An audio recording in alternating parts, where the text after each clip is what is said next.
March 30th, 2023. My name is Brian Engelman. And I'm Blake Walley. Hi, I'm Stephanie Jackson. And this is the Agree to Disagree show here on the New American Media.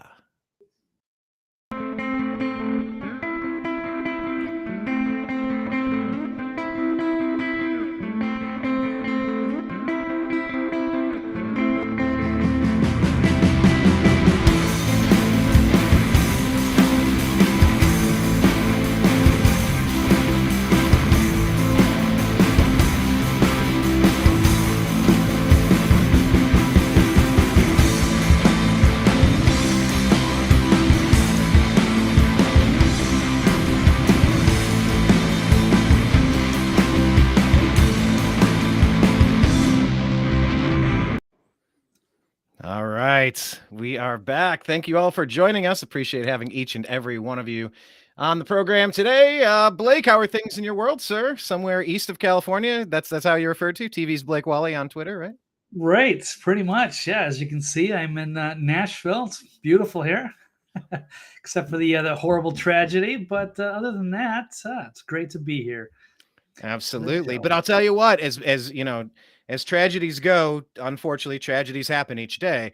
But tragedies are also an opportunity for heroes to emerge. And after watching Wag the Dog, you always got to be careful of what you're accepting as reality. And when you get fed a narrative and you get a piece of video and you get to declare somebody to be a hero, good old shoe is like Woody Harrelson in that movie. But yeah, Nashville, if we're to understand and believe those videos, that was the accurate depiction of the events that happened and that nobody changed shoes and that something wasn't a training video versus something that happened.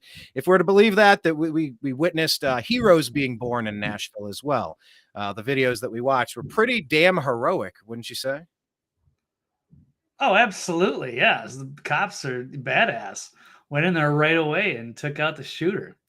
Unlike Uvalde, where they just sat around for an hour waiting for backup, waiting for a hero to emerge. Ended up being some like off-duty elite border patrol agent that finally went in there and did everybody's job while they sat around. So yeah, so it's always good that we can learn from these experiences, these moments, these teachable moments, and learn what not to do. You know, if you did something and you got it correct, if you did it properly the first time, where was there room for growth? If you had it instinctually, like then you kind of already knew it. But when you compare Uvalde to Nashville, I mean, it's not even close. I mean, it was just the push forward.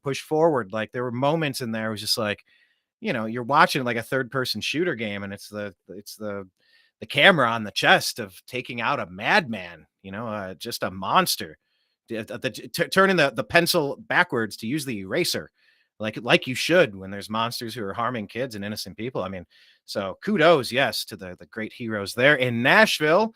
Miss Stephanie, how are you doing over there on the? I guess you're not West Coast. Are you even west of the Rockies? Because I know that goes down that range. I don't know where that cuts through and where you're at in Arizona, but I guess you're in the land of Kevin Durant. He came back and played yesterday.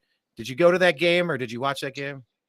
Yes, I watched the game. And first of all, Arizona is West Coast. Reside all day, every day. I am a hard West Coast person. I am Tupac. No, I'm just kidding. But yeah, Kevin Durant played yesterday. It was the first home game he played in. He was a little rusty, but he did great. Phoenix Suns won. And tomorrow we're going to play the Nuggets. That's the best team in the West. So that'll be probably the best game we've probably seen all season. But yeah, it's beautiful out here. It's 70 degrees. Another day in paradise. Heck yeah, awesome stuff. Well, let's jump into the news. Incredible defense by Jaden McDaniels of the Timberwolves to shut down Kevin Durant. Just wanted to throw that in there. Oh, yeah. What really made me frustrated was the Timberwolves was like making fun of our previous player, Mikal Bridges, and he was doing that every time we shoot. And it's like, when he had like a 10-point gain over the Phoenix Suns. It was Carl Anthony Towns who did it, and then the Phoenix Suns did it right back at him. And it just, I don't know. I honestly, Blake, I would be embarrassed to be a Timberwolves fan. I just feel so sorry for you. Well, on that note, hold on. While we're getting into feeling sorry about fans, Rudy Gobert, now of the Timberwolves, is blatantly calling out the NBA referees fixing games in favor of stars like Kevin Durant and his sons, and the Lakers. I completely believe. I mean, sports has always been fixed since like the Babe Ruth era. Connected through the mafia.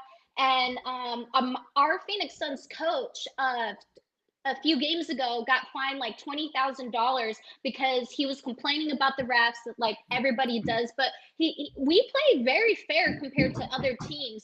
And there was one game, Booker didn't even get one foul, and I kept telling everybody, I'm like, somebody gave the refs money. And even Luka from the Dallas Mavericks, he didn't do well, and he kept doing this, and he's like, somebody paid those refs.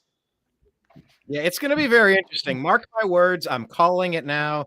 I mean, we look back at these historical events like Whitewater. I'm not sorry, not Whitewater, Watergate. Well, Whitewater, but Watergate. It's like, oh my gosh, I'd impeached a president. That was the worst thing in American history, political history. And you look back on it, you're like, that was nothing. That was all nothing. And we look back at like Shoeless Joe Jackson and the Black Sox. They're accused of tanking a series, but like they performed really well. At least Shoeless Joe did. And I think what's on the verge of being released, it's going to make all of professional sports look like World Wrestling Federation, World Wrestling Entertainment. And with it seems like every state is moving toward or already has legalized gambling on the apps on your phone. I mean, there's a massive RICO opportunity here. This, like, if you're fixing games on $1 billion level, Blake, you used to live in Las Vegas. I mean, all the big screens and the gambling. I mean, it makes that city go round, and maybe it makes the world go round. You have any inclination to believe that a lot of this is fixed, Mr. Blake?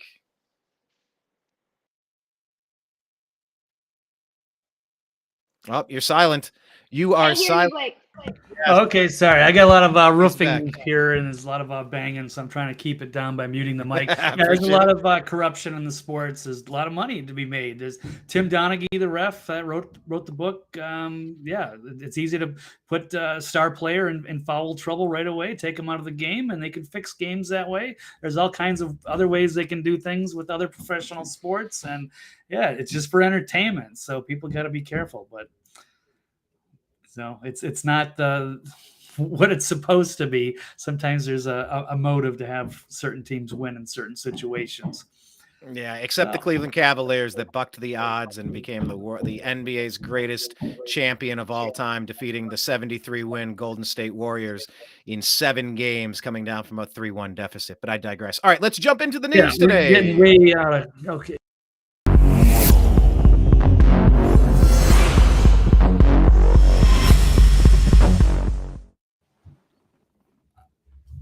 I'm still looking at this as the number one story because we are still on Trump Watch 2023. The question of, where's that at? Well, that was supposed to go and get shown. There we go. Trump Watch 2023. What is the latest on will Trump be indicted soon? There has been some news. Anybody care to give us the update? Or I will by default. Blake? You might as well give the update. I didn't know there was one. I thought it was pretty much postponed and indefinitely and probably not going to happen unless there's been You'll have to fill me in here, Brian. No, that's kind of where we're at. It's been postponed. It's been pushed. They're saying maybe next month, blah, blah, blah. It's like, you know what? You should not be able to hold the sword of Damocles over people and try to extend this persecution. Either crap or get off the pot, indict or back off and drop charges permanently with prejudice and move along. You see it with the J6 protesters, people stuck indefinitely detained for nonviolent crimes in many to most cases, and they don't have any access to a speedy trial. Like, you have the right in the Constitution to speedy trial. So yeah, that is the update. President Trump has been attacked. He's been threatened. It's been rumored, but now the slight delay in the grand jury has been pushed forward further and further. So Okay, let's pivot off of that into this next story. This is breaking. This is a new one. Jacob Chansley is owed reparations and an apology. Blake, do you agree or disagree that the QAnon shaman, Jacob Chansley, is owed reparations and an apology after being released early today? Absolutely. Yeah, I don't see any reason not to unless they can show where he did something really bad. And that didn't seem to be very apparent. And the video footage showed otherwise once it was all fully released, thanks to Tucker Carlson putting that out there. And so I think they had it. They said it might have been from something else. It's hard to say which, but as long as they correct the justice here, or the injustice, I should say, and he should never have been there. I mean, they could have held him for a day or two. They got his identity. They know where he lives. They could have done this differently, but they targeted him. They wanted to make an example of him for obvious reasons. He's a standout character there, and they wanted to move that narrative towards all the Make America Great crowd, or domestic terrorists. So he was a political prisoner, and I'm happy to see that he's been released to a halfway house and perhaps on his way home, and they should compensate him for all of the abuse that he endured, I'm sure, while he was incarcerated. Stephanie, any thoughts on this one? It looks like the Tucker Carlson video release directly led to this early release, 14 months early. We were told this is the most dangerous person in America who attempted to overthrow the United States with a bullhorn or something. What's your take on this? Big news. Well, one thing I would say for sure, what's coming towards Jacob Chansley's way is he is going to get a fat payday. He is an Arizona resident. I won't be surprised if I see him riding in the Lamborghini on Camelback Road, heading to Scottsdale. But on another note, I remember when Jacob first got arrested, and he was in jail. He was asking for vegan food because he was a vegan, and he was complaining that he can't get vegan food. So since he's a vegan and he missed out on months on eating vegan food, maybe the U.S. government could give him vegan food for life. I think that sounds pretty good. What do you guys think? Oh, I think Bill Gates would love the opportunity to sign a government contract forcing Beyond Meat burgers into another human body for life. Blake, what say you? Yeah, I think so. It gives interesting perks, and that will be interesting to see them pull out some kind of an apology. I don't know if that's going to happen, but as long as he can get compensated for that, that should be great. Maybe he'll get some kind of a sponsorship. I don't know. Could be some interesting things coming down the pike for him. It was like an actor or something, so maybe he'll get some career opportunities out of it too. Yeah, and they said he was suffering for some mental. He had some health issues prior anyway. Like, the guy needs to be in a good, healthy surrounding, and based on all that and that's the beauty of the footage. I mean, think about how important it is. If there weren't citizen journalists on the ground up where Kyle Rittenhouse was at, he would have been framed for murder. He would have been found guilty. That they would have pushed a narrative regardless of the evidence. Thank God there was the exculpatory video footage. And that's what the Brady Law is. You must release potentially exculpatory footage that you have. Evidence that you have must be presented and provided for the defense. And if you don't, I mean, there is nothing more disgusting in our legal system than a railroad, a frame job, a setup, a con, a fake insurrection, if you will. Yeah, I am so curious. I think what needs to happen is Jacob Chansley needs to immediately get the Covington kids lawyer. I know he's been going around making the rounds and suing everybody that's been, misrepresenting him and defaming him in the media. Oh man, I think he's got a great case in front of him. This is a guy that went in on a political protest, walked around, was escorted around, didn't do anything violent that anybody's been able to prove. I mean, you have the ability to protest in this country. If there's new information, you take a new look at the situation. But what Tucker did is what he released. I mean, it's got to be playing a big role in this. And, you know, moving on to the next segment here, this is the next agree or disagree question. I'll go to you, Blake. Do you agree or disagree that corrupt prosecutors who hid exculpatory footage must be prosecuted themselves? Agree or disagree? Yeah, if we want to have, you know, a fair justice system the way it's was intended, we will have to face their own justice. They probably learned that in school, but yet they wanted to politicize an event, and they got caught. So now they have to face the consequences of their actions. So what do they say? Justice is blind. Yeah. So they have to. It's going to be interesting to turn the tables on them. It's probably going to take a long time for that to happen, or I don't know how they're going to get that started. But why not sooner? Because we can't have people. We got to have to trust the people that are, you know, administering the law in this system for it to function correctly, and we can't allow that kind of to happen, or it sets a very dangerous precedent. So. Stephanie, ball into your court over there. What say you? Do you agree or disagree? Well, when this first came out, because we covered this, I said two things. I said thank you to whoever was a person or persons that helped to get this footage out there. And the second thing I said, I was very mad that it took this long for it to come out. That is ridiculous. It was strategic, it was planned, and it was all just to keep Trump out of office. We know it's plain and simple. And hey, it worked. So these people should not be only prosecuted. They just need to be removed from government, any position of leadership at all, because they're being very, very biased, and they do not have the overall United States American citizens' well-being in their heart.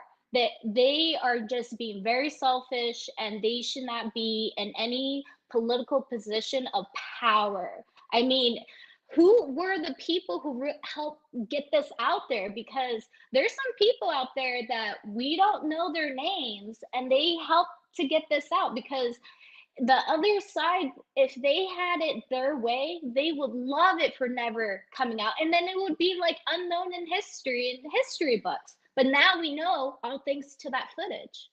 Absolutely. And I think what we've encountered from, like I said before, the Covington kid, you've seen the hoaxes like Jussie Smollett and Bubba Wallace and LeBron James, allegedly with the spray paint on his garage door that mysteriously got cleaned up and none of the video footage was recording at the time. And yeah, very convenient to tell this sob story to get public attention and affection for your cause.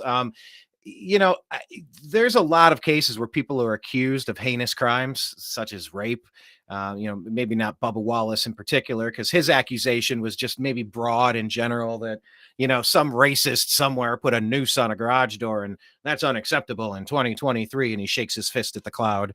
But when you get into Jussie Smollett, now you're actually diverting public resources that could be used to stop real bad people from harming good residents of the city. You are corrupting that. You are messing up that city's ability to defend itself. You're entering into very criminal activity when someone like the Covington kid is completely misrepresented, to be slandered and defamed on television and in the written word and on radio and everywhere else. I mean, there is slander and libel that really come into play when you're intentionally distributing false information, when you're actively trying to ruin somebody based on lies.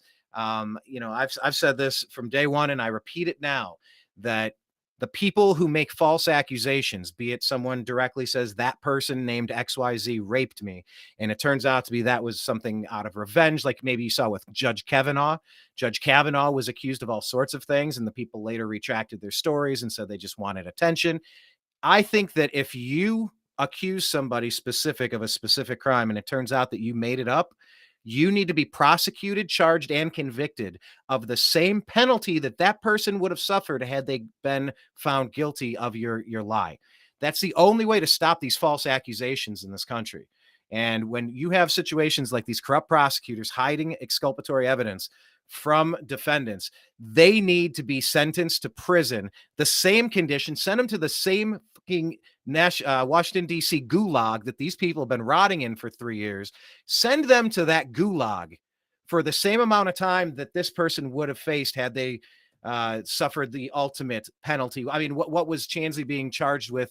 That he was convinced, he was manipulated into accepting a guilty verdict because he didn't want to go away for 25 years or life, whatever he was facing. Put these guys away for 25 to life. MJ Sedona saying he pled guilty to obstruction of an official proceeding, wondering if the charges will be dropped or if he will he be held a convicted felon his whole life. Yeah, there's tons of questions here, and I'm here for it. There needs to be way more accountability and way less political persecution. So, Blake, any final thoughts on the topic before we move on? No, I think that's great. Yeah, he should have that removed potentially because they try to get him to plead anything. That way, if he does get out, then he can't, sue them for wrongful imprisonment. But yeah, we're definitely under pressure to plead under something. Otherwise, they would have rained down even heavier. So it's not fair the way that they set that up. Absolutely. But at least this stuff is coming to light now. All right, next topic.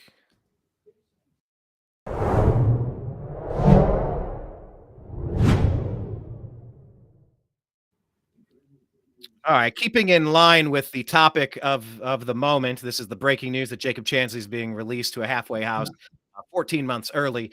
Would we agree or disagree that once an insurrection, you got to use the air quotes here, once an insurrection makes it to South Park, it's akin to Fonzie jumping the shark?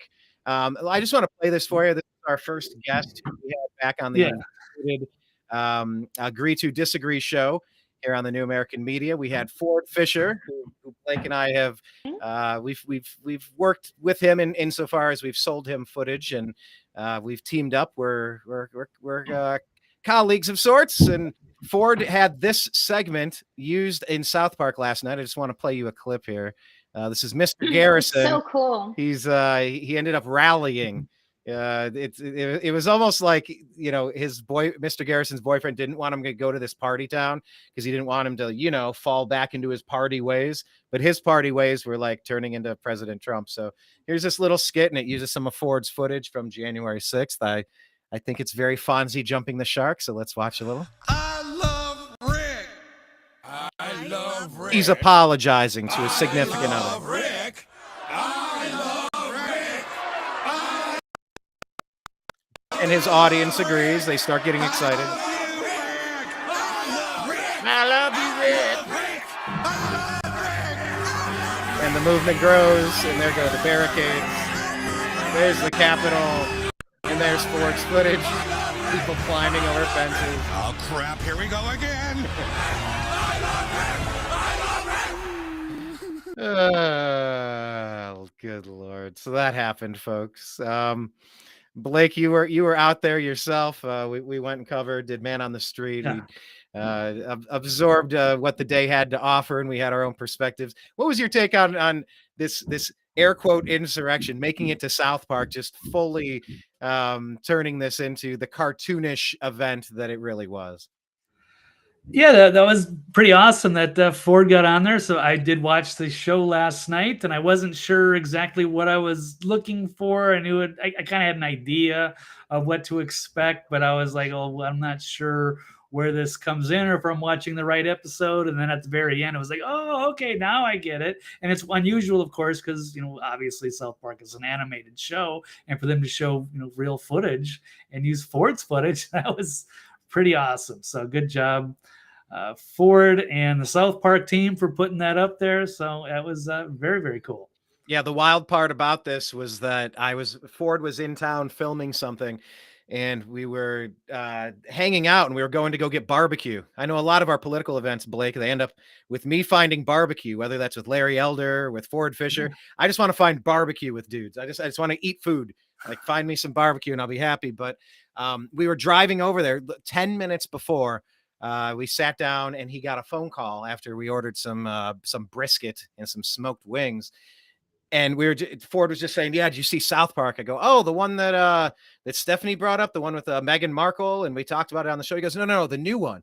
he said, oh, Cartman tried to open up a hot dog stand or something. I'm like, no, I didn't see it. He's like, yeah, but he can't find any good workers and they want to work remote and then they want mental health days. And he's like, oh, it was hilarious. And we were yucking it up So about funny. South Park in the car. We sat down, ordered our food, had a drink. He had a Manhattan and I ordered a beer. And then he gets a phone call. He goes, you know what? Let me answer this because it was a Los Angeles area code. And he's like, yeah. Mm-hmm. All right. Are you shitting me? Are you serious?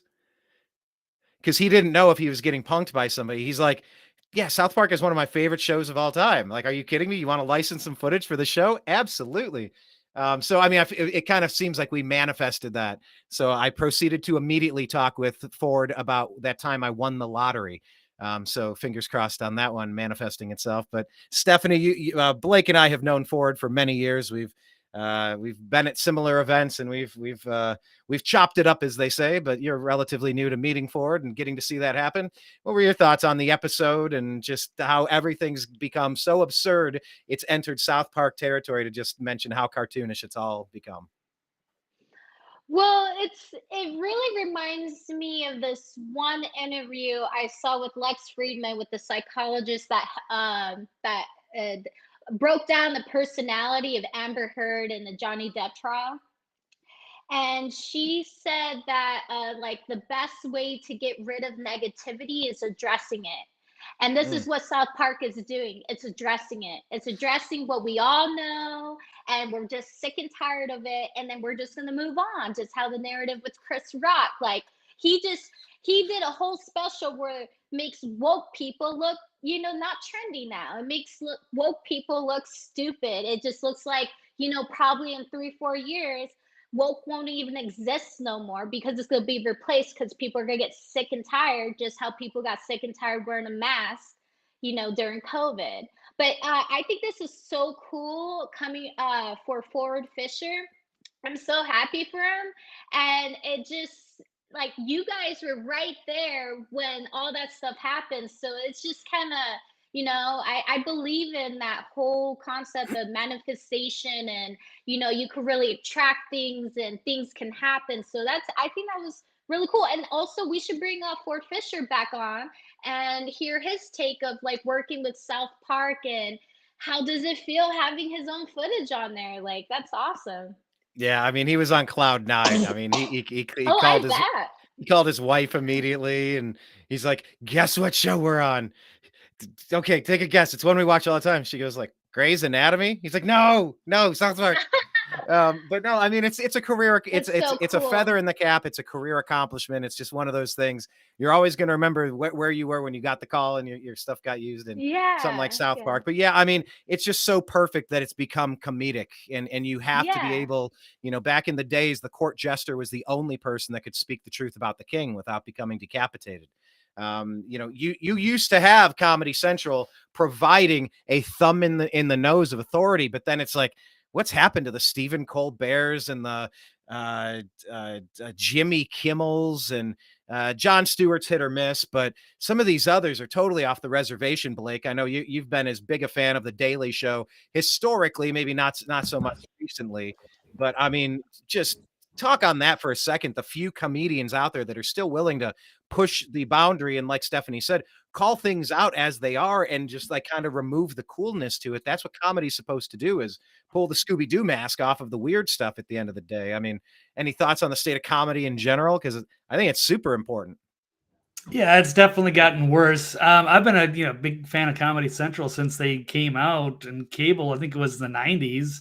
So I've been watching South Park on VHS cassettes. We used to record them in college in the late 90s. So they've been around forever, and I was a huge Daily Show fan under Jon Stewart, and I pretty much stopped watching the network altogether about 4 or 5 years ago. They used to have some really great shows I like. And I'd say Comedy Central and the History Channel were like my two favorites, go back and forth. But now Comedy Central is like, I had to figure out what channel it was on. It's been so long. I just watch kind of Rick and Morty and Fargo. I don't watch a lot of shows anymore anyway, but the state of comedy is, of course, changed with this woke stuff, and people are afraid to say what they're really thinking because they're under Not South attack. Park. Yeah, South Park is still keeping it nice and edgy. Mm-hmm. But you've seen a lot of comics that are kind of, a lot more cautious these days. So it's refreshing to see that. And they're still, Matt and Trey are still killing it. So good to see. Yeah. Nice little refresher. Mm-hmm. Well, they just got paid a $900 million contract with Hulu Wow. to just do like 6 more years. So Wow. they're rolling in the dough. So they have a FU money where anybody consume, which has always been like that. They don't care. They do what they want. I mean, absolutely. They get big checks in the mail. Oh man, that's got to be nice. Residuals. Blake, Yes, would you no problem. reluctantly sign up to do 6 more years of shows to only split 900 million? Would you ponder such a? Yeah, I mean, I'll discuss it with the friends and family and the lawyers and what have you. Maybe. All right, let's bounce it around, kind of speed things up. We got about another half hour with Blake here. We're gonna go through some of the other real important stories, but I mean, these other ones, they're all connected, and we're still trying to wrap up loose ends. Sometimes they bury the corrections and the updates, and at the back of the newspaper, if you will. So sometimes it's important to just kind of reset and make sure we're all on the same page as we finish a story, like maybe the DA prosecution of Trump and just the absurdity of January 6th and the whole plot unraveling. So, okay, cool. Let's move on to the next topic.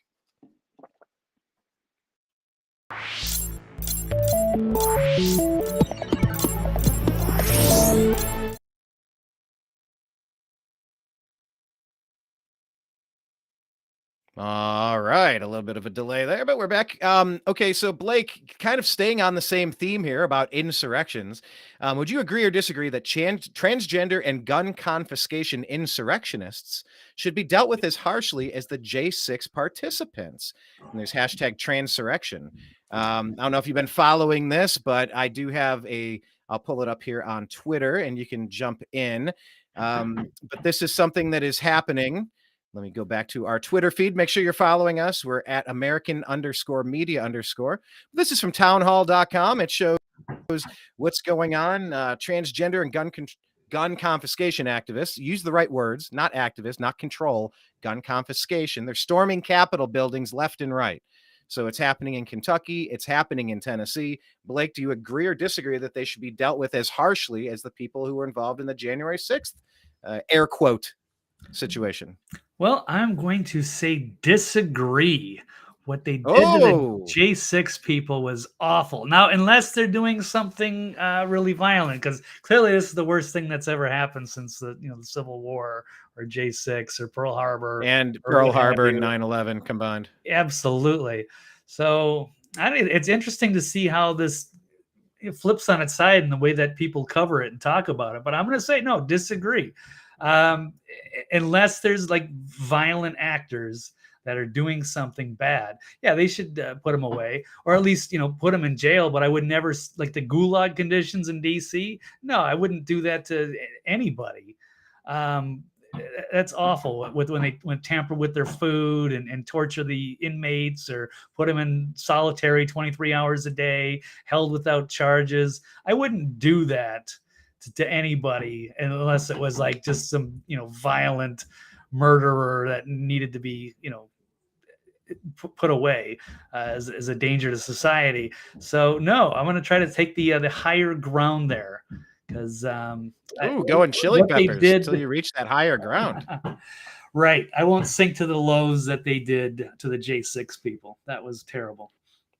All right, and that's a fair point, Stephanie. I mean, I'm assuming you may agree on some of that, what Blake had to say there, the general tone and tenor. But I mean, we are seeing now the absurdity of 2020. The Washington D.C. burned during the nationwide riots. Nobody lifted and elevated that chaos to the level of what we saw for 2 years from the Democrats while they tried to distract us with this air quote insurrection. We are seeing this happening in Kentucky. We're seeing it happen in Tennessee. We're seeing events that seem a little too on the nose for comfort, a little, their spidey senses tingling. I don't know what to make of it exactly, but as we see this happening across other states, how do you suggest we handle this? I mean, heavy-handed? Should everybody be allowed to protest and storm buildings? Should nobody? Like what are the standards here? What do we need to do as a nation moving forward? Because there's going to be more of this. Yeah. You need a coherent plan. Yeah. Well, first of all, with this, I would have to disagree. I'm with Blake on this one because it's just two very different things. I mean, you can't. It's not apples to apples. And one thing I would have to say about J6, like I'm not proud as a nation, is that it shouldn't have to take it it didn't have to go that far, and I hope that never happens again. But we all know why that happened. And then also like destroying the White House. I mean, they had to repair it. I mean, yeah, we have all the money in the world to repair it, but it's just out of principle. It's just not cool. I mean, we need to be building up this country, not destroying it. Right, in the Capitol, you could get in, but don't smash and vandalize things. Yeah. Yeah, there's a difference. There's a difference between making your voice heard, protesting, and the elevation of a protest into something bigger. Yeah, well, yeah, keep your eyes peeled. This is allegedly the new thing. Yeah, and I'm not exactly sure. I'm assuming this is, Tennessee, and they're fighting back. This is kind of a breaking story that I wasn't entirely aware of, but the timing is odd. And then, of course, we got the Day of Vengeance thing planned in D.C.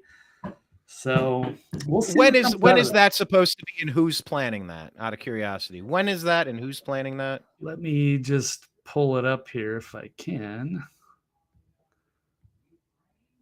Okay. All right, here we go. The transurrection in Tennessee. So here we go. Here's the bottleneck at the doors, and we'll have to just kind of see the aftermath and wait till the whole thing plays itself out to see what the damages are, who the actors are, what happens, what they're going to do. We're going to get to this story here in a minute here, but there's a group behind the Trans Day of Vengeance. It was raised money for firearms training. And of course, they got this is hyperbolic language of the Gateway Pundit here, but vile trans activists posing with massive firearms, threatening Christians ahead of rally at U.S. Supreme Court. So this is happening weekend at Supreme Court after the shooting at the Christian school. Not because of it, but that just happened to be right in the same week. So I'm not sure. Let's see. They held a dance party fundraiser in Richmond recently before the school shooting happened, and then we've got recent images. This could have led to the this person snapping. This Audrey Hale, who shot up the school in Nashville. Maybe she saw stuff like this. It's kind of the radical trans activists. And, hopefully this is just a fringe minority of the trans community who are seemingly mostly nice people, but there are some people that they're afraid they're being like genocided, and I don't know where they're getting their information, from some of these radical news networks that are changing their perceptions and perhaps pushing them towards violence. They're saying, kill Christ cucks and going after American Christians. It just seems like there's a divide and conquer. But that's set for this weekend in D.C. and hopefully this weekend. Okay. Yeah, a lot more calm, especially when there's scrutiny. But after seeing the events unfold here in Tennessee with the building there, I'm not so sure. This is in a couple days. So it'll be interesting to see how this plays out over this weekend, and hopefully nobody gets hurt. And you wonder if what counter protesters are going to show up. Stephanie, any other thoughts on that? I feel like something really big is going to happen here soon. Some retaliation of some sorts with everything going on. I mean, I just hope for peace. I mean, we could solve these problems without violence. We already have enough violence in this country as it is. Yes. All right. Well, let's jump to the next topic that relates to this one.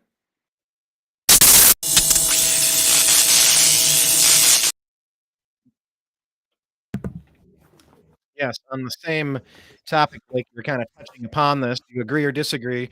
Are you confident that the FBI will fully release the Nashville Shooters Manifesto after their review? Agree or disagree that you're confident the FBI will release the Nashville Shooters Manifesto or Manifesto after their review? I'm gonna have to disagree. Sorry, I don't know if somebody froze there, but let me see if I can pull that one up because I know I did have another article about that. But so we're kind of excited, like they're going to release the manifesto, and then it's like, wait, no, they're going to release it to the FBI first, and they're going to have their expert psychologist look at it first. So that's like Kevin McCarthy giving the J6 unreleased footage to Tucker Carlson and then letting Rupert Murdoch silence him. By the way, I did call Speaker McCarthy again today. I left yet another message. I'm not going to stop. I do want access to the skiff and the footage, Blake, so that you and I and Ford and we can get in there and review this footage. Gatekeepers holding this information up. I mean, we need to know the extent to which these groups are becoming radicalized. I think it's very important. What did you pull up here? That the manifesto, it is supposed to be released, but following the review, now it's hung up. Yeah, exactly. So after they review it, and then will they decide? The FBI's been known to sit on things for years. They sat on the Hunter laptop for a couple of years. So the only reason. Oh, you mean that thing that had all the clear earmarks of Russian disinformation? Yeah, something like that. No, they'd Such still hide liars. that. They would have hidden that thing forever. Who knows what else they've got? So the only way they might be sharing this is if just because the public is aware of it, and maybe somebody sends out a Freedom of Information Act, maybe we'll get some of it someday.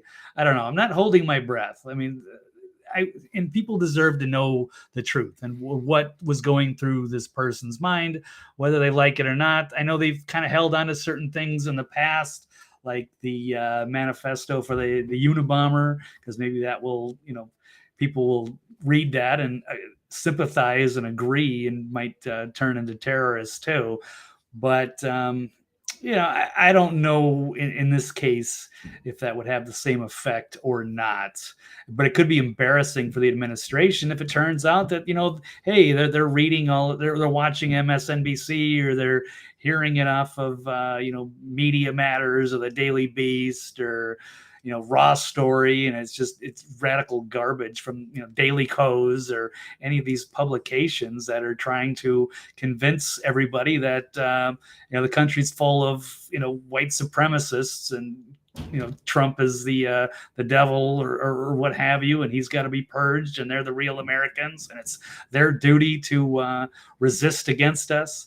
So it's been divide and conquer, and it's gone too far, and it's been pushed to violence, and now we've got these radicalized people and domestic terrorists and Antifa and BLM. There's some bad actors in a lot of these groups, and we don't want to see this continue. So what really happened? Was it just mental illness, radicalization, chemicals? It could have been a lot of things, but we'll never know until we get to see the manifesto for ourselves. And Stephanie, would you agree or disagree? Are you confident that the FBI will release this information? And if so, do you think it's a good thing? Do you think there's a benefit to society, or do you see any potential upside to holding this stuff back? I mean, the question is, how radicalized has this movement become, and how concerned should people be as a day of, what's it called? A day of rage, Vengeance. A day of vengeance. Yep. Revenge and retaliation against their oppressors. Yes. Yeah. Okay. Stephanie, what say you? Yeah, well, the FBI can, and if they do, it's not going to be right away. It'll be probably like 8-9 months later, because it's sensitive information. I mean, it's evidence. And but to be honest, I don't think they will. And personally, I don't think they should, because it's just going to probably inspire somebody who's not there thinking in a healthy in a healthy state of mind, and it might inspire them to go and do the same thing. What's happening with these situations, it's not one person, it's not like a new thing. They're copying these indoctrines of these radicalization of repeating that over and over again because this is how we feel. It's just like what Jocelyn said. Where is it? She said, "No action, no peace," and that seems like their mindset. So we're gonna see it. If we did see it, it's gonna be a whole thing about no action, no peace, and we don't need that out there. We don't need copycats. So I hope they don't, and they probably won't because it's evidence. Yeah, well, I mean, the good news here, and putting Jocelyn's quote up here: transgender Nashville school shooters manifesto to be released following an FBI rewrite. A little bit of satire there, something you could see ripped from the headlines of the Babylon Bee or the Onion, if you will. But is that so far-fetched? She also continues, the wicked plots against the righteous. The wicked plots against the righteous and gnashes at him with his teeth. The Lord laughs at him, for he sees his day is coming. As far as an investigation, there's nobody that's mounting a defense. That person's crumpled. I'm sure you've seen the Twister meme. They're done. They're erased. They're done.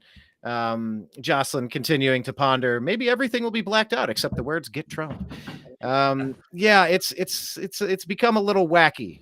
I don't see the intent. I don't see the benefit to society for keeping that information hidden. I think we need to understand just how big of a threat this radicalized movement has become.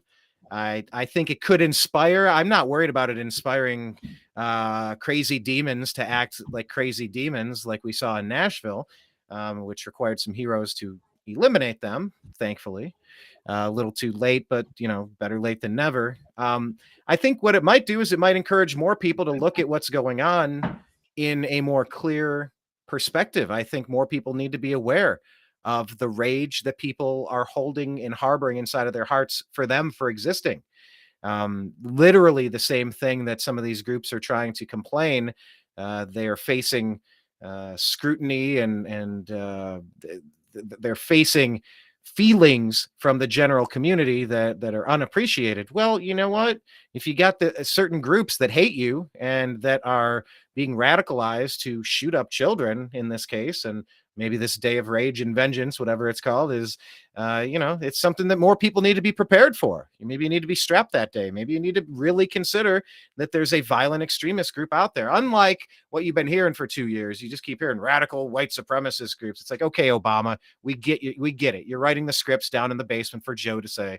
We totally get it. But there's no math that supports anything of what you're doing. But yeah, I would just say there's really no investigation of sorts. Let's find out just how bad this has become. Find out who had contacted this person directly to help indoctrinate and encourage and inspire these actions.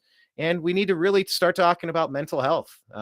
We could continue to live out fantasies, or we could deal with reality. And I think the mental health issue across the United States has reached an epidemic proportion. I think we really need to stop and put some perspective on it. So anyway, we'll keep our eyes peeled on that and move over to the next story.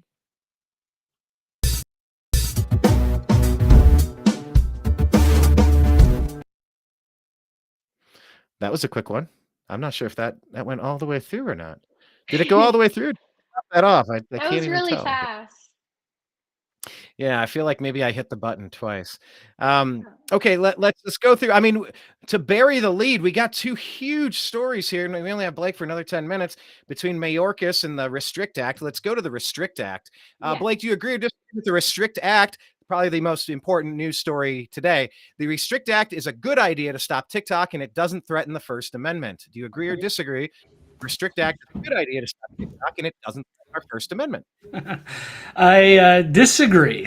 It's Yeah, I mean, I'm not against the idea of them trying to get rid of TikTok if they think that it's, causing problems, or it's, spreading propaganda, or it's bad for kids, or, there's a lot of different reasons, or if it's, it's the CCP, it's Chinese Communist Party getting involved in our software, spying on people's contacts, or it's getting a little too close to some really evil, sinister forces there, and we don't want our kids getting involved in that, or it's kind of maybe the dumbing down effect of looking at a bunch of stupid videos. So, but then they come up with this. Oh, they come up with a reason or a way to get rid of it, and it's like 100 times worse. So, from at least what I've seen so far, maybe I can get into some of it here. If I can find this thing. This is let me pull up this article that I've got that can go into some of it. It's from the Activist Post here, the Digital Iron Curtain, how the Restrict Act threatens to devastate privacy and crush free speech online. So under the guise of national security, the Restrict Act targets not only TikTok, but all hardware, software, and mobile apps used by more than 1 million people. That means that Good anything from, Lord. yeah. So that means from anything from your Google Home device, I don't know if it's like, Alexa, stuff like that, to your smartphone, could be subject to government monitoring and control. And I've Your heard, Ring camera, your finances, your cell phone, your laptop, everything about you. yeah, we were in like ring light, like you can get into your cameras, all sorts of things. Yeah, Alexa devices, Ring cameras, refrigerator. You got a smart appliances in your house. Yeah, the government would basically be able to get in there to protect you, or including cars. Like as cars get more computerized, imagine them shutting stuff down. If they, I mean, it's unbelievable that they would come up with this thing, and the punishments are even more insane. So should you dare to defy the Restrict Act, you'll face devastating consequences: 20-year prison sentence, civil forfeiture, and denied freedom of information requests. So that's like, wow. So this is amazing. I'm going to shut my mic off because I got so many roofers hammering right now. Yeah, well, Blake, you know damn well that they said Alex Jones was full of it when he was complaining that the smart refrigerators and the smart dishwashers were going to be the end of us. You know that they bashed Alex Jones for saying such a thing. But yeah, once again, what's the T-shirt say? That's the bumper sticker say. Alex Jones was right. Yeah, this surveillance grid is just it's a turtleneck that's just getting tighter and tighter and tighter and tighter around our throats. It never loosens up. It just constricts ever so slowly. Yeah, wrapping around us here. And Stephanie, I mean, this Restrict Act, it started off sounding nice. You're like, yeah, okay, well, why would we want China manipulate? It's the data collection, but it's mainly, how are they going to use rage bait to psychologically sway public opinion politically in the United States? Why would we want the Chinese to have a gateway drug directly into the skulls of Americans? Of course, we wouldn't want that, and the CIA doesn't want them to have that because they know what they're doing with Facebook. It's come out what they're doing. But I mean, what's your take on this? When the story came out, you go, wow, every single Republican and every single Democrat supports this. That's interesting. This must be a home run. And it's like, as soon as you say that, you go, wait a minute. No. It's the exact opposite. If you can get Mitt Romney and, if you get both of the worst people on the political spectrum agreeing on something, you better run in the opposite direction and oppose it 100%. What say you? I would have to disagree that it does threaten the First Amendment. Yep. And now I'm beginning to think this was probably their plan all along, because just like you said, Democrats, Republicans, everybody, I mean, who's the big winner? Who's going to win in this? It's going to be the US government. Maybe they were the ones who planted the idea, which, I mean, it is getting information. China is through TikTok from our American people, and they did that comparison. If you look at TikTok in China, they're showing people how to do math and their education and like the arts, and then you see our TikToks, and they're just silly things. Which there's nothing wrong with that, but I'm a very I'm really strongly behind that no politician should have TikTok on their phone. And I believe that they passed a thing not too long ago because that's sharing, American secrets that we don't want out there. But it's definitely going against our First Amendment. You look at all the details, it is the most vague writing I have ever seen. And so, with all the laws with this new act, basically the government will have 100% free for all on all of your social media, like everything that's connected to the internet. They will be able to have like on the next level and easily access. So I mean, it's actually kind of scary how vague it is, to be honest. But hey, I mean, Exactly. but it's out of our control. They're gonna do what they're gonna do. Well, they are, but I think if you've ever given a damn about anything, this would be a good time to reach out to your Oh, absolutely. representatives. This Oh, is the time to reach absolutely. out to your representatives and warn them. It's not a recommendation, just warn Yeah. them that they better not. And We leave it and at that. You don't need to be mhm. more specific than that, but this is just blatantly unconstitutional on every level. You were going to add something? Yeah, I was just also going to add on AOC's take. So she did a TikTok like, oh, the government wants to get, oh, the American people need TikTok, blah, blah, blah, blah, blah. She probably doesn't want to lose her platform. There's so many people, they make millions of dollars off TikTok. So they're there thinking, like, oh no, like, how am I going to make that money? I mean, TikTok has made, those are the celebrities of this day and age. It's not people on TV or movies. It's like who's the biggest TikTok star or the biggest YouTube star? So yeah, it's just for the government an excuse to have more control. Yeah, Jocelyn adds that 20 years in prison for using a VPN, no thanks. Yeah, the verbiage of how this thing was written is just Yeah, terrifying, and no the use thanks of for sure. earmarks needs to be ended already. If you got something that makes sense, all right, we want to ban TikTok. All right, we're poking the bear with Russia, and apparently we're fighting China too. I don't remember ever voting for this, but they seem intent on doing it. So yeah, you don't want a Chinese spy app running rampant through your community, but Jocelyn continues, the language of this bill could potentially be used to block or disrupt cryptocurrency transactions too. They want CBDCs, the central bank digital currencies, and not Bitcoin. Of course, anything they can't control and manipulate, they want it eradicated. It is a religion to these people. It's Well, dominance. that reminds me of a story just came out that FTX, Sam Bankman-Fried, he was able to get like $1 billion out of his cryptocurrency in China by bribing Mm. the politicians there 30 to 40 million dollars so he could get his $1 billion. So he was able to get $1 billion before all of this happened. So that probably really made the US government think, how can we stop that next time? Exactly. Blake, any final thoughts? I want to get to Mayorkas here. I know we have you for a couple moments. Yeah, no, that's the future that they'd like to build if we don't push back on it. So that is, they want to control the Bitcoin and everything. So that would basically be the Orwellian nightmare. Yep. So call your representatives ASAP. And yeah, MJ Sedona says this is the Patriot Act on steroids. Let's get to something about our the national security of our border. Ted Cruz went ballistic, deservedly so. This will probably be Blake's last take of the day, I think. So let's jump to this.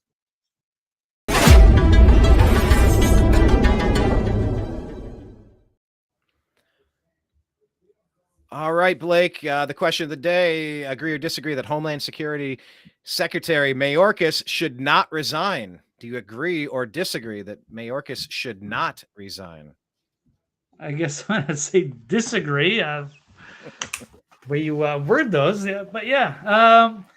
Yeah, it was pretty pathetic performance. The way he stood up there and grandstanding and not doing anything, and Ted Cruz just destroyed him, and it was glorious. And he deserves every word of it. So I just have to believe that Mayorkas is totally corrupted. There's probably there's reasons for why there's an open border, and it might have something to do with cartel money as well as Democrats getting future voters. And there's probably more to that. There might be trying to do the Cloward Piven strategy of breaking everything, and then bringing in these sort of Patriot Act maneuvers and getting everybody onto a central bank digital currency, and ID and social credit scores. This is the way that they want to run the future, and with the the climate change for everything and monitoring everybody's carbon credits.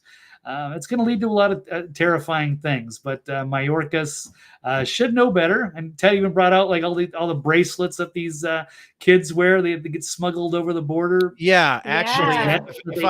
if I could play this here, this is an exchange between Cruz and Mayorkas. And Blake, if you got to bounce at any point, just we'll promote you being on Twitter at TV's Blake Walley. But yeah, this is a heated exchange. Ted Cruz perhaps at his finest, and Mayorkas. I mean, if you can't call him demonic for what he's doing and not doing, you cannot believe this guy's inept. This is all the plan. So here, let's watch this. The photograph from just one day along the Rio Grande of hundreds of thousands of people walking across the border. You have allowed this to happen. The photograph sure that was has. before.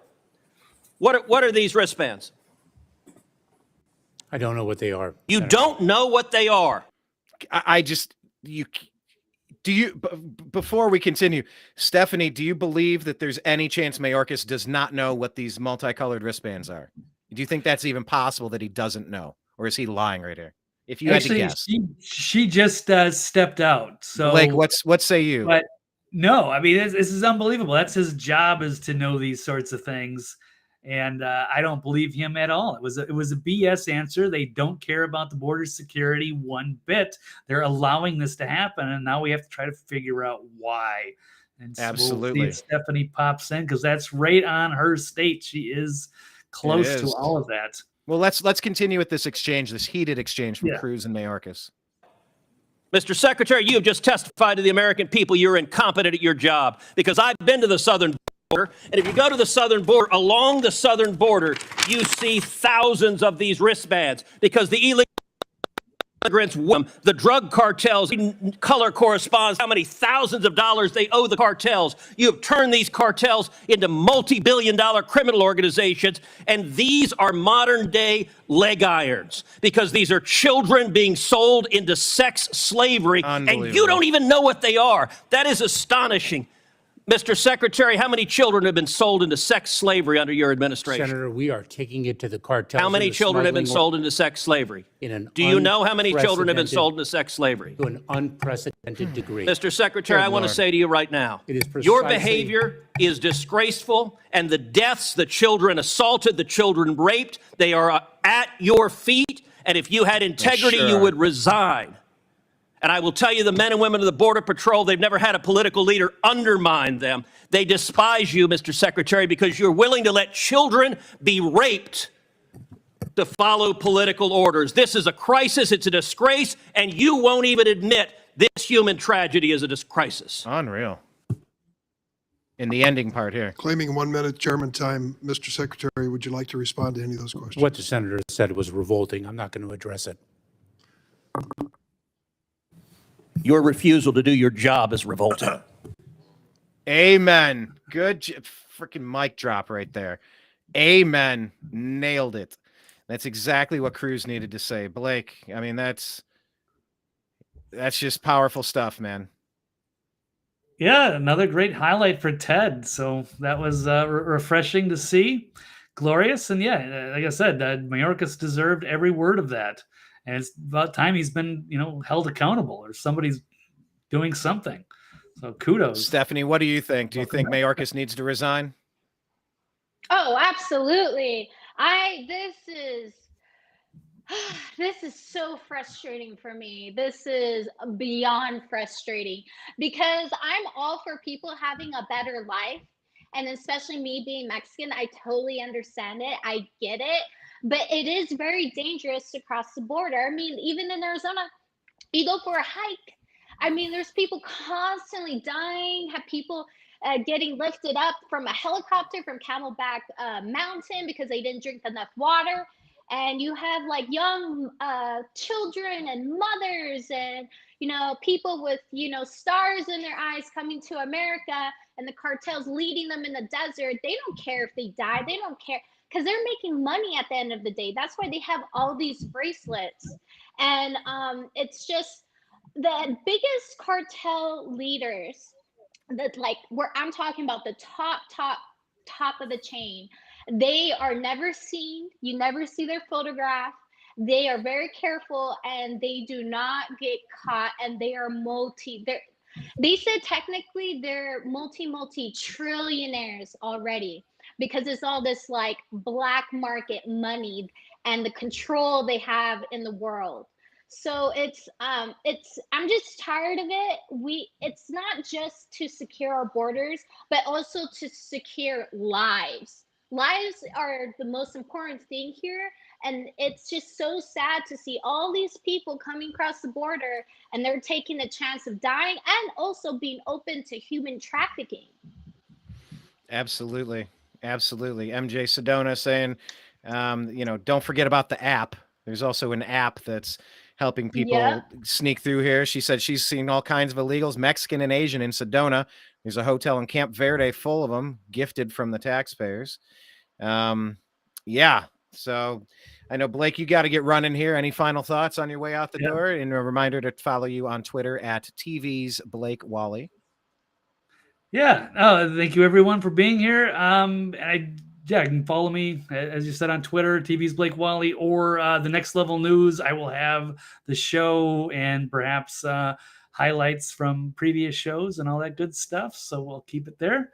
But that's all I've got. So good job, guys, and we'll look forward to the next show. So that's it. Take care. I'm out. All right, Bye, Blake. There he goes, everybody. Later. We'll kind of wrap this up here. Blake left a couple of stories in our bin. Let's address these. Sounds good. Miss Stephanie.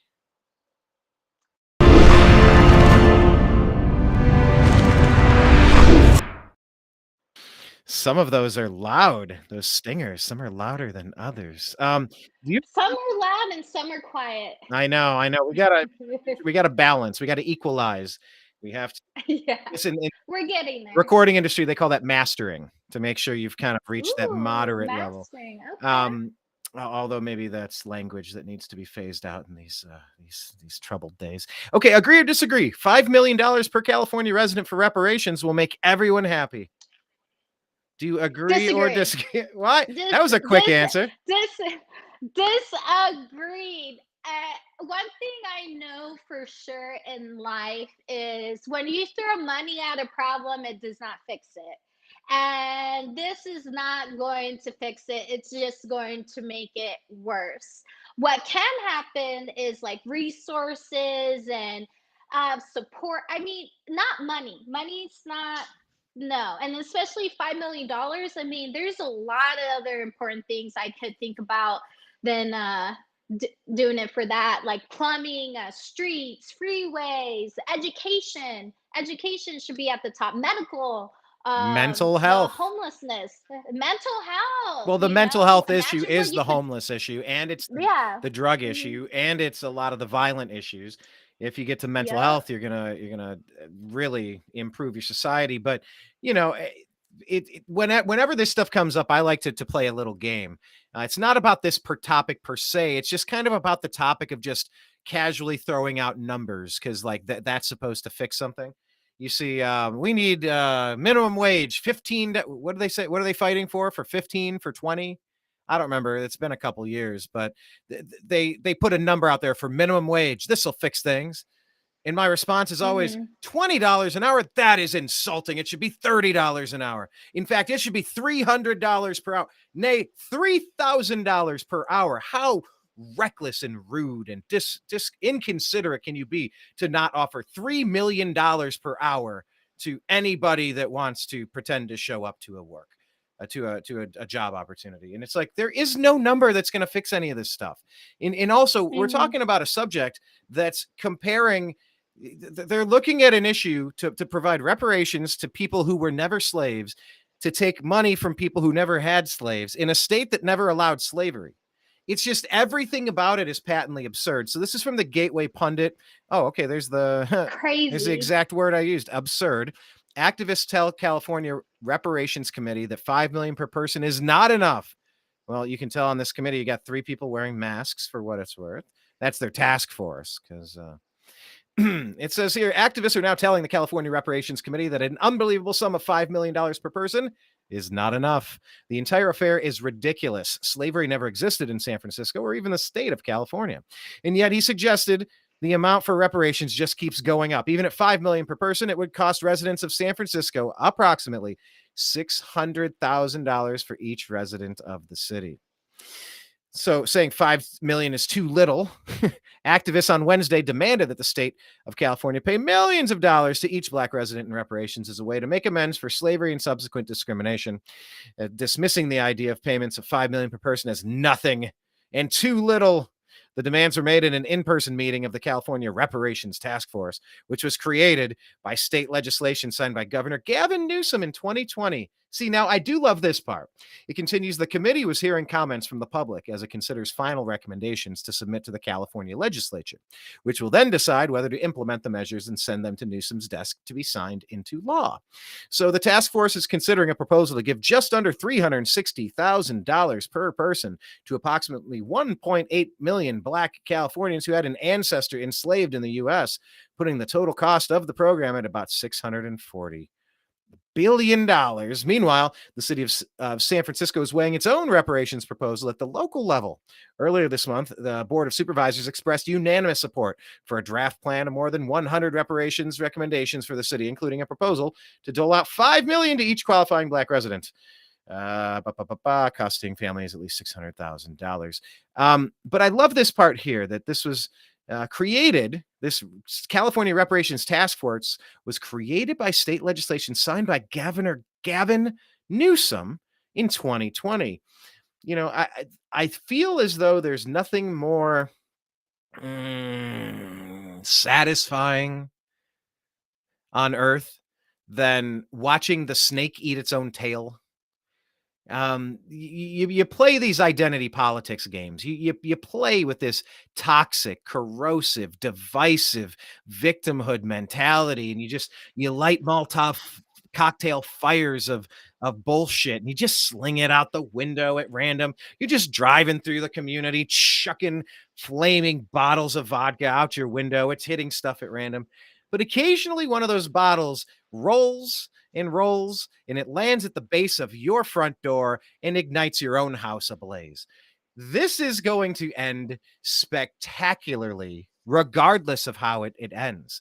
There is no nice way out of this because, as we said, there's no amount of money that's going to make people happy. And if this is shot down, oh, now we're going from 5 million to zero. You stole my $5 million. Suddenly it is enough, although it never would have been enough. And Gavin Newsom is playing with fire here. So I see this as the snake eating its own tail of tribal politics. And I feel like sometimes that's the only way to win an argument. You have to almost let it play out and then just step aside and go, I've been trying to tell you the exact opposite. Do you see I had nothing to do with what you just did to wreck all of this stuff. Are we satisfied as a nation yet, as a society, as a community? Do you realize why what you're doing is awful? I mean, I don't know. I mean, do you see this failing in a spectacular manner? I mean, there's no way they could actually pass this and collect on this. And thank God I moved out of California reading stuff like this, but also wondering how many people are going to identify as Black if it's going to mean $5 million more. I mean, how do you see this playing out, Steph? Well, it's just how Elizabeth Warren became a professor at Harvard. Yes. She declared herself Native American, and then later on said, "No, I'm not Native American. It was a story. I'm from Oklahoma." And that's how it goes. It's like, no, she took a job from somebody who was super intelligent and Native American, and she took their job. And that right there, we're going to see a lot of it. But yeah, throwing money at the system like that, I mean, they do it already, but 5 million? No, that is crazy. So many more people will probably move to California just for that reason. And I would rather see the money go to the border. I mean, like, come on. It's it's an interesting world that we live in for sure. In the chat here, want to get to a couple of comments. Of course, saying goodbye to Blake. MJ Sedona said she's going to identify as Black trans man and move to San Francisco. I think that should be a reality show. I would watch that. She continues asking, where is San Francisco going to get $225 billion with a B dollars to pay $5 million each to Black people who think that they're entitled? I would love. I'm just let the snake eat the tail. Kudos, Gavin Newsom. You're reaping what you sow. Activists are saying 5 million is nothing. They want a lot more. Also concluding the payments of $5 million to every eligible Black adult, the elimination of personal debt and tax burdens, guaranteed annual incomes of at least $97,000 for 250 years, and a free house. What is that on The Simpsons? And a hot plate. Yeah, like there's no end to the list. Why would there be an end to a list? It's a dream list. Let's, where are they going to get the money? She asks, really. Continues, they're spending money like they're printing it. What about the European slaves? More of them than Black slaves. What about child labor? I mean, that was the whole thing about Mayorkas and Ted Cruz, child labor. These are people being sold into slavery as human beings alive today in 2023 with these wristbands and the obligations to drug cartels. Hello? Is this thing on? Is this thing on? So yeah, we'll follow that story, I suppose. But this is the last one that we had in the queue. Let's go ahead and jump to this last story here. Got to find the stinger. Here we go.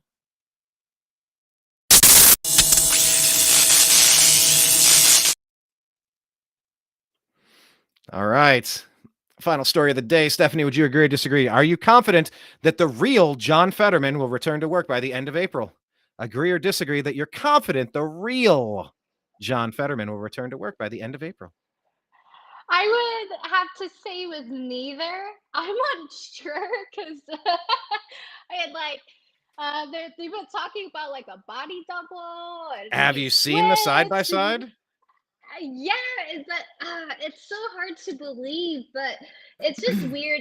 I mean, honestly, I hope he doesn't come back because the reason he was out of the spotlight for a while. He lost the Senate race and he went into a facility to take care of his depression and something like that, just to just come back. I mean, I don't know. I think it takes a little bit longer to fix things like that, but yeah, it's that whole story is just odd. I think a lot of it is just talking. And also I just want to wait a little bit more until more information comes out because it's I think it's just too soon. Just like you said about the shooter, you want to let it settle for a while, like pictures and information, because we're going to learn more later on. But what is your take, Brian? Lord almighty. I see things like side by sides of shoes, and if I can't quickly refute what's being put out there, it causes me pause. If I see side by sides of Fetterman, and I know that like this whole story was beyond strange to begin with, and then when he suffered his massive medical moment, that the wife flees to Canada. And then we're seeing pictures of somebody that I guess you could say resembles John Fetterman. When you see side by sides of Joe Biden, they start showing earlobes and different similarities and differences, and it gets hard to it gets how do I feel about it? Let me read the story. Let me tear through this a little bit, and then I'll maybe find some better, clearer words at the end. Senator John Fetterman, planning to return to the Senate the week of April 17, according to a report by Politico, is published on Wednesday afternoon. The report was later confirmed by Yeah, that's spelled wrong. By Fetterman spokesman Joe Calvello. That would mark over 2 months since he was last in the Senate. Fetterman has been held incommunicado in the psych ward at Walter Reed National Military Center in Bethesda, Maryland, since February 15, when he was admitted for severe clinical depression. Fetterman reportedly was not able to feed or hydrate himself properly and had become a danger to himself. My God, what are we talking about here? Fetterman, who had suffered a near fatal stroke last May that left him brain damaged, had previously been hospitalized for lightheadedness the week before he went to Walter Reed. No videos of Fetterman have been released since he was hospitalized. Only a handful of staged photographs had been released of Fetterman meeting with his wife and kids and his chief of staff. On the screen here, just above some gross pictures of anatomy, you will see, a clearly staged photo, no video. I don't know what, man, that looks so different. Good Lord, that person looks very different. I don't even know how to say it another way. Excerpt from the Political Report says Senator John Fetterman plans to return to the Senate, blah, blah, blah. Inpatient treatment for depression. Okay, yes, we know. Why are we repeating this in the story? Okay, projected return is time for the end of a 2-week Senate break for Easter and Passover. It was not stated whether he'll be discharged before then and spend time at home with his family in Braddock, Pennsylvania. Last October, Fetterman's campaign donor, Dr. Clifford Chen, released a letter stating Fetterman could function in public office, and he didn't even make it 2 months in the Senate before flattening out. So here we are. John Fetterman, allegedly. Will the real John Fetterman please stand up? Please stand up. Please stand up. I don't know. I don't think these people look exactly the same. Have you seen the side-by-sides? Are you convinced we're talking about the same person here? And have you what are your thoughts? Because we have to hedge all of the things that we say because they may be later used against us, of course. So I'm not claiming that anything about Sandy Hook or Fetterman. I'm just saying some things strike me as curious. And this whole thing has been very hush hush. There's been a lot of rumors that he's passed away, and you see pictures, and these pictures don't exactly resemble the person we thought we saw on the campaign trail or the one that went into that facility. And now here we are in the era of clones, trying to figure out if we actually have the people who they purport to be, or could a fast one be pulled over on us if any one of these representatives or high-powered musicians, it's been rumored a lot of musicians have been cloned, and that maybe the people who are performing are not the original person when they went in there. Now we're getting into the interesting, crazy town conversation of life, but such is the AI world right now. So anyway, that all being said, what say you?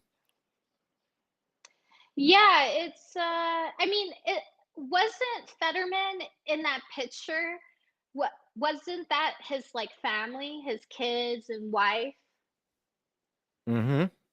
So if it is a clone and the family's behind it, like is it for his own safety? Maybe something like that. But I don't know. I mean, like when you go to these facilities, like what he went for, depression, you're taking all this medication and it's probably changing like how your face and your body looks. And I did also see the picture of like the shoes and like I know fashion pretty well and I know those shoes very well. And it kind of looks like it was more like the angle of like the light because they're both, I don't know. I need a clear picture. It's like with UFOs, what Elon Musk would say, why is it always a very fuzzy photo for the best evidence for UFOs, So, but it's really interesting, this whole clone theory. Are you familiar with this artist B.O.B.? Are we talking about B.O.B. who did a song with called Airplanes with Eminem? B.O.B.? I think so, yes. I am familiar with him. I love that song. I love his I love M in that song, and I like B.O.B. in that song too.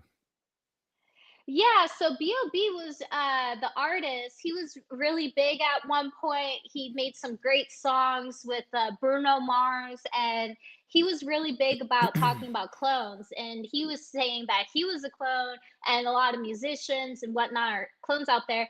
And when he was, this was at the beginning of Twitter, and I was following him. He said, it's actually really easy to get a clone of your body. You could get it done in China for $98,000 starting price. And he actually shared the link of this website. And I'm there thinking, yeah, right. No way. And then I went to the website and it was kind of weird roundabout.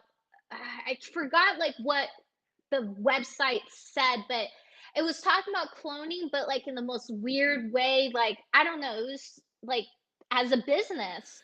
And I'm like, well, maybe, or maybe he's just super crazy. But it's science is definitely always way more beyond than what we know. Like everything what's going on with NASA, they're a government agency. And when I spoke to high NASA officials, they said like if we were Target, everybody would know anything and everything about us. But we are NASA. They're spending the money in research and on the important things. We don't want to spend 1 cent on advertising or marketing. That's why I got part of NASA, because they want to use people like me, civilians, to portray that information out there, because there's a lot of misunderstanding of what's been going on with NASA for the past like century. So yeah, but it's really weird. Like if people want to go down the rabbit hole, check out B.O.B. Cloning humans in China. Pretty trippy. And he also talked, I think, about cloning in his songs. Yes, I'm gonna get to that. This is I love this song. It's with Aha, Haley there we go. Williams, and it's the Adventures of Bobby Ray. I just want to tear through it because I like this song. Can we pretend that airplanes in the night sky are like shooting stars? I could really use a wish right now. Can we pretend that airplanes in the night sky are like shooting stars? Yeah, I could use a dream or a genie or a wish to go back to a place much simpler than this. Because after all the partying and smashing and crashing, all the glitz and the glam and the fashion. See, this is a different version than the one I listened to with Eminem. And the pandemonium and the madness, and there comes a time when you fade into the blackness, and when you're staring at your phone in your lap and you're hoping them people never call you back. But that's just how the story unfolds. You get another hand soon after you fold. And when your plans unravel in the sand, what would you wish for if you had one chance? So airplane, sorry I'm late. I'm on my way, so don't close the gate. And if I don't make that, then I'll switch my flight and I'll be right back by the end of the night. Yeah, I like the one where Eminem comes in. This is the wrong version. Sorry about that. But the other one here shows that he has a song called Clones that came out in 2022. Yep. Trying to pull up the screen. It's not. There we go. B.O.B. Clones, share. There we go. So here's How to Make Clones, the official video, August 27, 2022. So this was less than a year ago. And then B.O.B. breaking his silence on flat earth and cloning. Look at that. B.O.B. thinking celebrities are cloned all the time. Yeah. Interesting. How to make clones. But look, if people like Fetterman and Biden, these are meat puppets. These are meat corpses. These are really physically damaged, walking Weekend at Bernie's, just really damaged humans. I mean, if you could get somebody into power and say the body broke down, why wouldn't you want to continue on with the charade as long as you can? I mean, $98,000 is nothing to make a clone. I mean, that's like getting another SUV for your fleet of Secret Service. Of course, you could clone the president who can't walk upstairs and falls off his bike and craps his pants and sniffs little children because he's a demon, allegedly. And I would do that if I were the bad guys. I would have a whole closet full of clones. I would never let an actor, an actress, a musician, a politician, never let them off the hook by just sleeping, slouching, slinking, sliding into a nice warm grave and then having a power vacuum.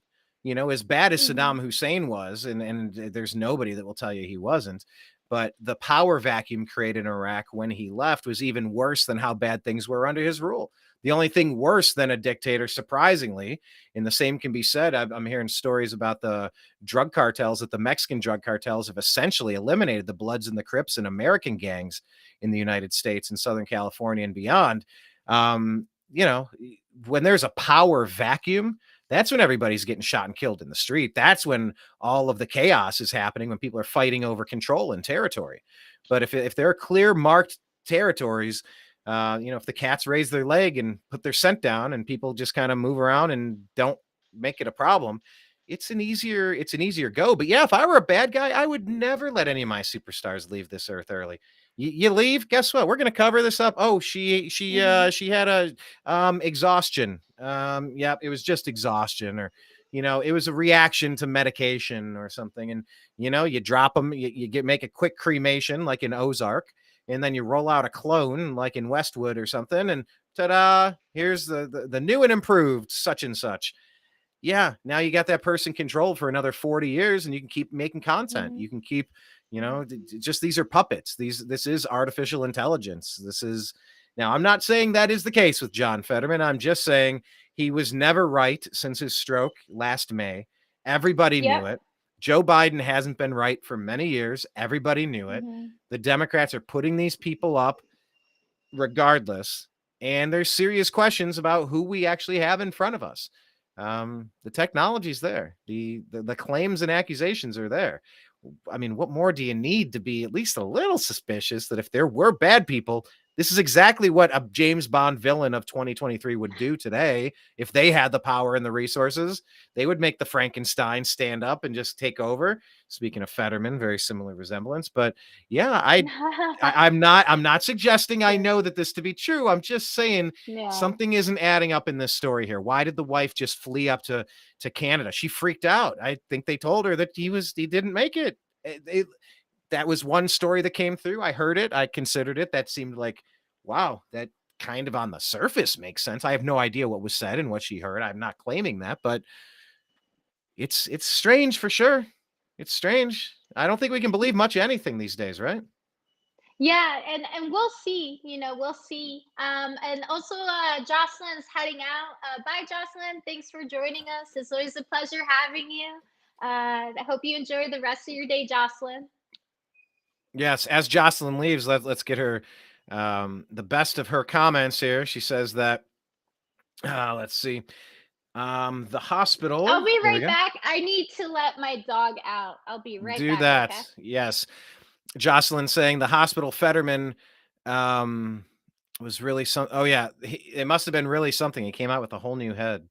Yeah, they're saying that other picture is from 6 months ago, but like that doesn't really make sense much either. Yeah, I think a DNA sample is in order here. If a DNA sample is good enough for paternity tests, I think it's good enough for congressmen. I think that's that should be fair. Jocelyn saying Fetterman got a whole new head shape, new eyes, new ears, and new eyebrows. I mean, just look at the side-by-side pictures and you tell me. She continues that John Fetterman 2.0 is all toothy smiles, but before the hospital pic, mouth was together in all smiles. Guessing he got dental and mental work at the same time. Dental and mental work at the same time. She purports, suggests that they think we are stupid. And she is taking off now. So thank you very much for joining the program today, Jocelyn. And thank you all for joining today. Appreciate you. So we have a podcast on, where is it at? On, what is that? Spotify. So find us, the Agree to Disagree show on Spotify. We are there. So make it something that you, whatever you do, I don't know, whatever you do with podcasts, do it. And we're on Patreon, patreon.com/The New American Media. If you want to toss a couple pennies in the wishing well. Twitter @American_media_. The homepage is thenewamericanmedia.com. Some archived content there. Rumble's our new channel. We want you to all subscribe to Rumble, and as well as our flagship station, where we probably put most of our time and energy before realizing that YouTube, Google are not honest business partners. YouTube.com/The New American Media. So yes, we have bid Jocelyn adieu and Blake adieu. Stephanie, is there anything we've left off the docket? I know we're getting into clones, and that's now we're entering Crazyville here, but there is a big story about suspending artificial intelligence. I'm not sure. Have you followed this story? This wasn't on our initial list, but I think this is. It's hard to say because there's like 5 biggest stories of the day. I feel like we need to chop all of these apart. Have you seen what's going on with the recommendations with artificial intelligence? So they're talking about wanting to suspend AI, like just stopping all of AI completely. Yeah, and I'll pull this up here. This is on BBC. Excuse me. I know I have a dump button, but I'm in a different screen, a different window. I couldn't use it. Elon Musk, this is from BBC. Elon Musk is among the experts who are urging a halt to artificial intelligence training. Article by Chris Valance, tech reporter. Yes, I said Valance. I said it that way. Key figures in artificial intelligence want training of powerful AI systems to be suspended amid fears of a threat to humanity. Okay, you're sounding the alarm bells, and we're mixing in with this a potential nuclear World War III and a poisoning of our water supply. And what could go wrong? What could possibly go wrong? So they have signed an open letter warning of potential risks and say the race to develop AI systems is out of control. Twitter chief Elon Musk is among those who want training of AIs above a certain capacity to be halted, at least for 6 months. Apple co-founder Steve Wozniak and some researchers at DeepMind also signed this.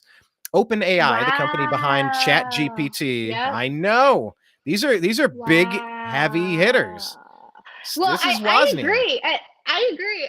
The thing is, like, AI is not at the crazy level, but it's we need to slow down this process. And honestly, we're fine without it, you know. And I think we're getting too much. The Chat GPT is getting too much attention, and I agree. Like, this article, I'm going to find Brian, and I'm going to share this on my Twitter because this is really, really good. Yeah, that's scary. Yeah, if they're saying that, I'm 100% with them. Let's halt it. Let's stop it because we are fine without it and we don't need it right now. It's just AI is a luxury. It's like people sometimes like a nice vehicle or a nice handbag or a nice vacation. AI is the luxury for the mind and civilization. You know, it's an accessory. It's not a necessity, but it can expand more in medical and probably save us, you know. There's amazing things that could happen with it, but also the complete opposite. It's yeah, if they're saying halt, let's halt. That's Yeah. quite frightening. Well, you know, it also reminds me of if all of Congress is like, hey, we need to ban TikTok, but by the way, we're all going to slide all this other unnecessary stuff in here. Anytime that many people are in agreement, you also have to be curious. But the article continues that OpenAI, the company behind ChatGPT, the one you just referenced, has recently released GPT-4, a state-of-the-art technology which has impressed observers with its ability to do tasks such as answering questions about objects in images. The letter from Future of Life Institute and signed by the luminaries wants development to be halted temporarily at that level, warning in their letter of the risks future more advanced systems might pose. AI systems with human competitive intelligence can pose profound risks to society and humanity, it says. The Future of Life Institute is a not-for-profit organization which says its mission is to steer transformative technologies away from extreme large-scale risks and toward benefiting life. Mr. Musk, the owner of Twitter and chief executive of car company Tesla, is listed as an external advisor to the organization. Advanced AIs need to be developed with care, the letter says, but instead, recent months have seen AI labs locked in an out-of-control race to develop and deploy ever more powerful digital minds that no one, not even their creators, can understand, predict, or reliably control. Let me just say that last part one more time. Recent months have seen AI labs locked in an out-of-control race to develop and deploy ever more powerful digital minds that no one, not even their creators, can understand, predict, or reliably control. This is the Frankenstein again. The letter warns that AIs could flood information channels with misinformation. Oh, there we go. And replace jobs with automation. The letter follows a recent report from investment bank Goldman Sachs. Oh, they're always up to good. They said that while AI was likely to increase productivity, millions of jobs could become automated. However, other experts told the BBC that the effect of AI on the labor market was very hard to predict. Now, I will agree that it is hard to predict. You know, horse and buggies, they're going to go out of business. Like, well, yeah, but look at all the jobs created by automobiles and the infrastructure and gas stations. Yes. So, Yes. you know, I'm always a little iffy on that one. But more speculatively, the letter asks, should we develop non-human minds that might eventually outnumber, outsmart, obsolete, and replace us? Stuart Russell, computer science professor at the University of California, Berkeley, and signatory to the letter, told BBC News, AI systems pose significant risks to democracy. All right, well, anyone that uses the word democracy is suspect because we're a constitutional republic, but I digress. AI systems pose a significant risk to democracy through weaponization of disinformation. All right, they're using disinformation. That's a big red flag for me because they're the ones who have been lying. So, and it's Cal Berkeley. So my spidey senses are tingling on all levels here with this guy.